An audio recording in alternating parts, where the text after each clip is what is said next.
At 5:42 in the morning, a German major placed a field telephone beside a captured American nurse and told George Patton he had until noon. One corridor east, 200 armed men allowed to leave with their rifles, or the woman in the calf would die. Patton did not send a negotiator. He did not send a priest. He did not send tanks into the square. He sent one private first class with a white cloth tied to a signal pole. His name was Daniel Reeve, 23 years old, a telephone lineman from West Virginia. No medals, no famous last name, no reason for anyone in that frozen village to believe he could change the outcome of anything. Except Daniel Reeve could walk. And that morning, Patton needed a man who could walk in a straight line while every instinct in his body begged him to stop. The square was less than 70 yards across. The rifles were in the windows. The nurse was behind the glass. The German major was waiting at the door, and Reeve had been given exactly 7 words to carry into the building. No corridor, no bargain, surrender now. The strange thing is, the surrender was not won by the words. It was won before the envelope opened. It was won in the way Reeve crossed the stones. To understand why, you have to understand what the Ardennes had become by that morning. On December 16, 1944, the German army punched through the forest in the last great western offensive of the war. Snow fog, pine trees, broken roads, and confusion turned the front into a map.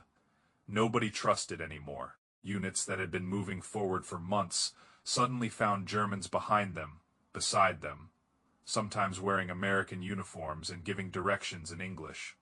The weather grounded Allied aircraft. Road junctions became more valuable than towns. Telephone lines went dead faster than men could repair them. Patton's Third Army was south of the breakthrough, already moving hard, already stretched, already burning fuel like a fuse. And in the middle of that chaos, a German column under Major Karl Brenner slipped into a small crossroads village near the Luxembourg border.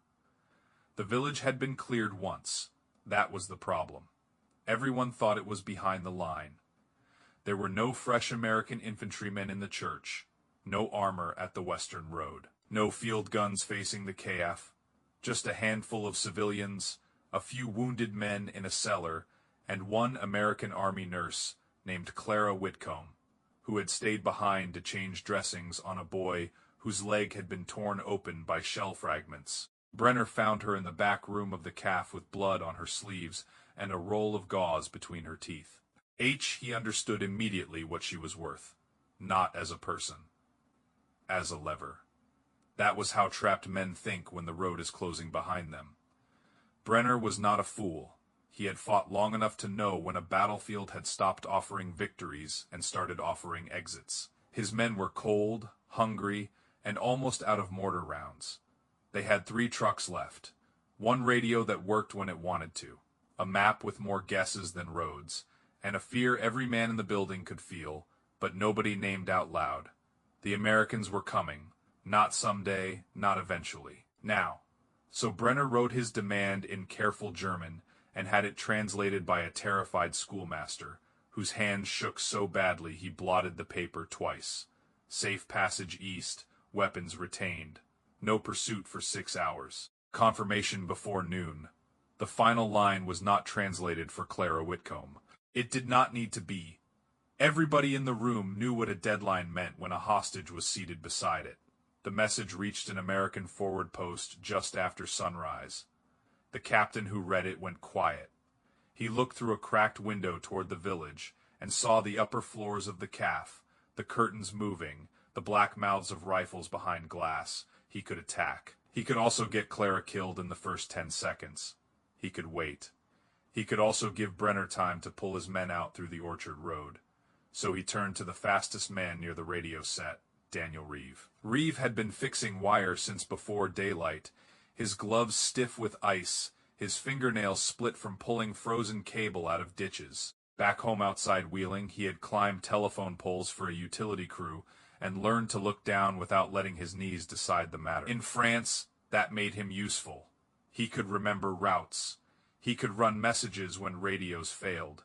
He could cross ground other men hesitated to cross, not because he was fearless, But because fear had never been enough to make him stop working, the captain handed him the paper. "Get this to 3rd Army Command." That was all. Reeve ran 7 miles of frozen lanes, past a burned ambulance, past a Sherman with its track thrown off, and 2 mechanics cursing under their breath in steam and snow, past men digging foxholes into earth so hard their entrenching tools rang like bells. By the time he reached the command post, his lungs felt full of broken glass. Patton was standing over a map when Reeve came in. The room smelled of wet wool, cigarette smoke, lamp fuel, and men who had not slept. 3 officers were arguing quiet. A chaplain stood by the entrance like he had entered the wrong room and could not leave without being noticed. Patton read the ultimatum once. Then he set it down. He did not ask whether the German major was serious. He did not ask how much time remained. He asked Reeve what he had seen. Doors, windows, roads, blind corners. How many rifles in the upper story? How many trucks?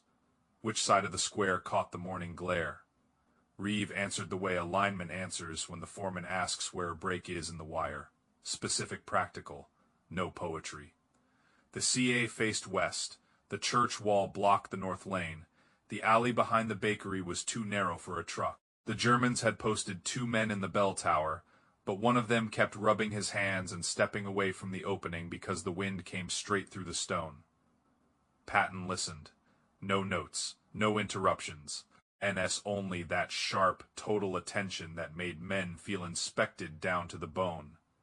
When Reeve finished, the command post changed, not loudly. No one shouted. The change was smaller than that. The silence stopped being confusion and became decision. Patton pointed to the map, seal the Orchard Road. Then to another officer. Put armor where he can hear it if he waits, not where he can see it too soon. Then he turned to Reeve. You're going back. Reeve thought he had misunderstood. Patton said it again. You're going back with my answer. The captain beside him started to object. Patton cut him off without looking away from Reeve. If we send a tank, he shoots the nurse before the first round clears the barrel. If we send a delegation, he thinks he is negotiating with an army. If we send one man walking, he understands the army has already decided. Then Patton gave him the sentence. Tell him there is no corridor. Tell him he can surrender now, or we come through the walls.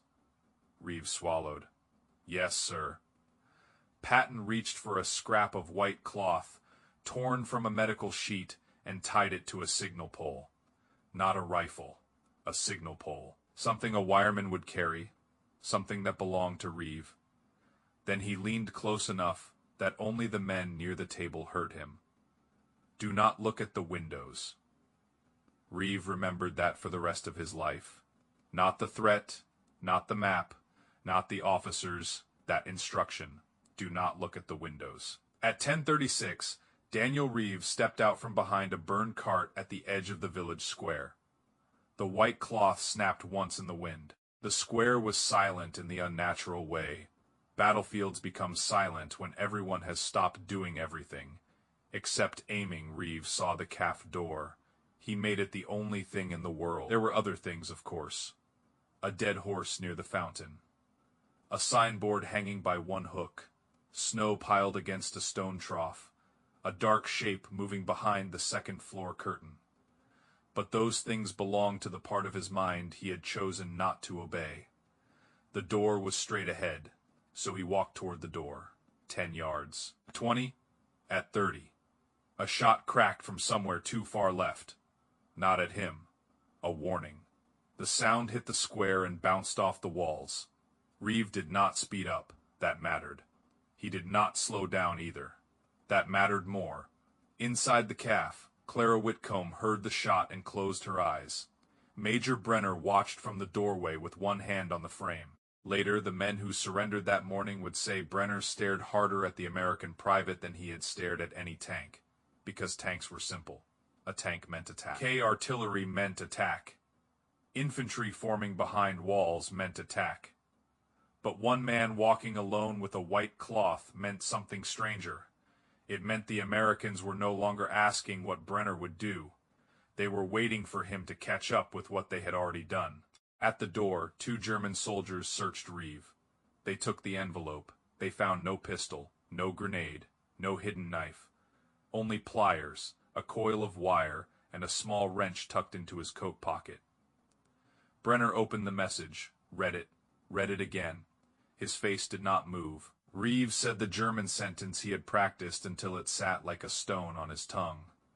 Kein Korridor, keinen Verhandlung, sofortige Bergabe. No corridor, no negotiation, immediate surrender. Brenner looked past him, over the square, toward the roofs, toward the church wall, toward the southern lane that should have been empty. And for the first time that morning, Daniel Reeve understood what Patton had done while he was running. The village had changed shape. American infantry had moved into the stone houses on the west road.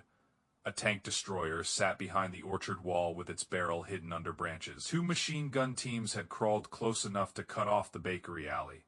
The orchard road, Brenner's exit, was no longer an exit. Patton had not sent Reeve instead of force. He had sent Reeve after the force was already in place. Reeve was not the offer. Reeve was the proof. Brenner knew it. A reckless commander might have shot him. A panicked commander might have shot Clara. But Brenner was neither. He was a beaten professional standing inside a building full of exhausted men, and the American private at his door told him the truth more cleanly than the paper did. There would be no bargaining. There would only be surrender now or destruction minutes later. Brenner stepped back. He spoke one word, Waffen, weapons, then another, runter. Down. The sound moved through the calf like a roof giving way. First 1 rifle, then 6, then 20. Men who had spent years being told to hold every meter began putting steel on tables, benches, floorboards, windowsills. Clara Whitcomb stood only when a German sergeant moved away from her chair. Her legs nearly failed. Reeve saw that and reached one hand out, not touching her yet, just giving her a place to aim herself. She crossed the room with the careful dignity of someone determined not to collapse in front of the men who had frightened her. At the threshold, she looked at the white cloth tied to the signal pole, then at Reeve. "Are you the attack?" Reeve did not know what to say. Behind him, the square filled with American soldiers appearing from places that had looked empty 10 minutes earlier. So he answered honestly, "No, ma'am. I'm the message." By 11:18, the German column was outside with its hands up. 200 men became a line of prisoners in the snow. No corridor, no hostage, no firefight through the CAF. And Daniel Reeve, the telephone lineman who had been told not to look at the windows, walked Clara Whitcomb across the square without once turning his head toward the rifles that no longer owned it. That should have been the whole story. A hostage saved, a column captured. One private lucky enough to survive a walk. No one would have blamed him for fearing. But the reason it mattered was larger than the village. The morning worked because it was a small version of the thing Patton had been teaching his army all along. Speed is not only movement, speed is pressure. Speed tells the enemy his map is late, his options are late. His courage may still be real, but the decision he needed to make is already behind. Patton's critics saw recklessness in that. They saw fuel trucks stretched too thin, roads overrun, units moving faster than the paperwork could follow, and sometimes they were right to be afraid. Armies do not run on speeches. They run on gasoline, bridges, tires, ammunition, mechanics, and men who can find a road in the dark while everyone else is asking for daylight. But Patton believed delay killed men too. It killed them in prepared defenses. It killed them at roadblocks that had time to grow teeth. It killed them in villages where the enemy was allowed to turn a hostage into a plan. In the Ardennes, that argument stopped being theory. The German offensive had been designed to make speed useless.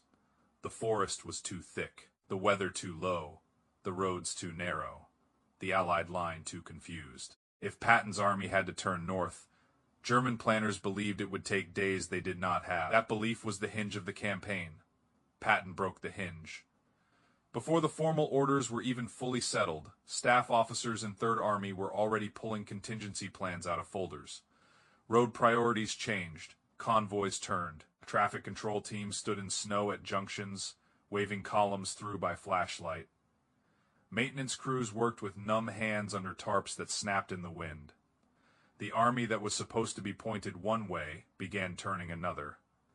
Not gracefully, not cleanly, not the way it looks in a map animation. It turned with stalled trucks, frozen radiators, drivers asleep sitting up, and officers shouting themselves hoarse, because one wrong convoy in one wrong lane could jam a road for miles. But it turned. And while Bastogne held under siege, while the 101st Airborne counted ammunition and listened for engines from the south, Patton's Third Army drove toward the Sound. On December 26th, elements of the 4th Armored Division opened the corridor into Bastogne. The German plan did not end that day. The battle did not end that day. But the offensive lost the future it had been built to reach, because an army that should have arrived too late arrived in time. The same principle that crossed the frozen square crossed the frozen roads. Decide completely. Then move before the enemy can make your decision obsolete. Years later, Daniel Reeve went home to West Virginia. He repaired telephone lines again. He climbed poles again. He married a woman who noticed he never sat with his back to a door in a restaurant and never asked him about it in a room full of people. In a small wooden box, he kept 3 things from the war: a pair of pliers with one handle cracked, a strip of white cloth cut from a medical sheet, and a folded note from a captain who had not known what else to write. PFC Reeve crossed under fire and delivered the general's answer. No medal citation, no grand language, just the fact. For a long time, Reeve believed the important part of the story was that he had not been shot. Old men often edit their memories down to survival. But near the end of his life, when a grandson asked what he had been thinking in the square, Reeve gave the answer he had avoided for 50 years. He said he had not been thinking about bravery. He had been thinking about repair work. When a line breaks in a storm, you do not fix the storm. You find the pole. You climb, you join the wire. And if you spend the climb imagining every way you could fall, you will never get high enough to do the work. That was what Patton understood when he told him not to look at the windows. Not because the rifles were imaginary, they were real. Not because fear was weakness, it was not. Fear was information, but information is not command.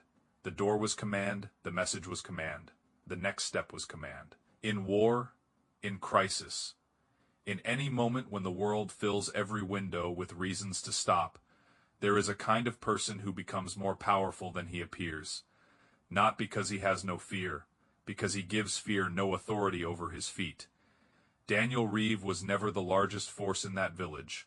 He was not the most armed. He was not the highest rank. He was a wireman holding a torn white cloth on a signal pole. But for 70 yards he became the visible shape of an army that had already decided. That is why Brenner surrendered. That is why Clara Whitcomb lived. That is why the square stayed in Reeve's mind long after the maps and dates blurred. Because the hardest distance in his life was not the 7 miles to Patton's command post. It was not even the 70 yards to the calf door. It was the first 3 steps. The place where a man can still turn back and tell himself it would be reasonable. Daniel Reeve did not turn back. He found the door, and he walked.